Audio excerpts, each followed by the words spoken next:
All right, let's see if we can get this done in one shot. All right.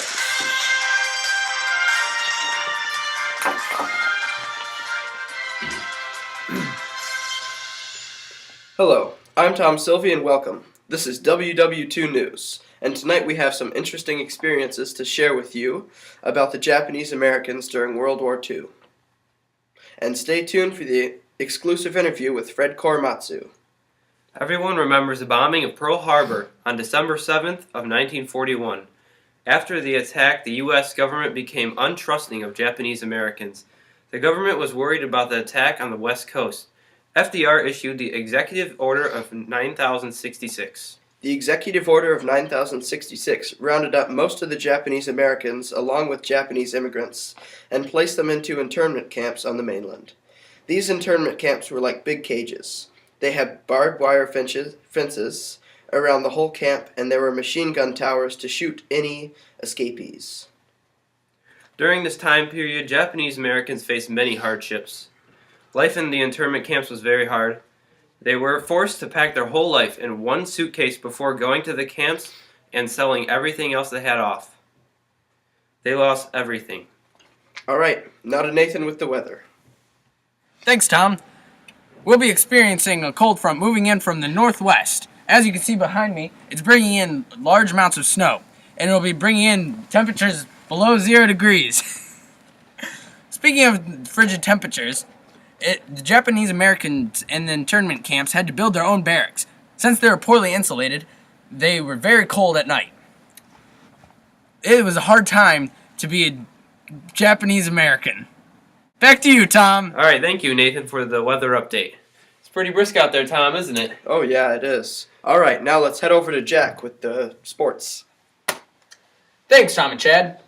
Recent developments in the Deflategate controversy include refusal of comment by many Patriot players and staff. Meanwhile, the Seahawks take advantage of the Patriots' position by preparing for the Super Bowl, while the Patriots battle the press. Speaking of the Patriots, there were patriotic Japanese Americans stuck in the internment camps. Their rights were very limited in the internment camps, but they were able to build a community, so they created schools, stores, and libraries. Even though they were trapped, they tried to make the best of it. Back to you, Chad and Tom. Thanks, Jack. Even though the Japanese faced many hardships, their opportunities were expanding as the government got less afraid of an attack on the West Coast. Some were allowed to leave the internment camps. Some even joined the military to fight for the United States. Now reporting live, we have Jake interviewing Fred Korematsu. Hi, I'm here with Fred Korematsu. He's going to tell us about some of his experiences during World War II. Fred, tell us about some of your hardships. Well, it started after Pearl Harbor.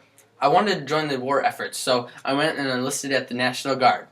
I wasn't allowed to join, though. I was quickly discriminated due to racial reasons. Did you try to escape this racial discrimination? Yes, I did. I went through minor plastic surgery to make my eyes less Japanese. I claimed that I was from Spanish and Hawaiian descent, but this still didn't stop people from discriminating me. You also denied the Executive Order of 9066? I did. I believed that it was unconstitutional to suspend my rights and lock me up in the cage because of fear. I have grown up here in America my whole life. My rights are the same as any other American, but not everyone believed that. I was arrested at a street corner, then taken to a county jail. In the jail, I was visited by a civil rights union member. Did they want to take your situation to court? They had me take it to the Supreme Court. The court ruled that my rights were suspended during a time of war, so I was taken to the internment camps. Thank you, Fred. Now back to Chad and Tom. All right, a special thanks to Fred Korematsu for taking the time for this interview. All right, and we'll see you tomorrow with WW2 News. It's been good, Chad. Thanks, Tom. Good night, America.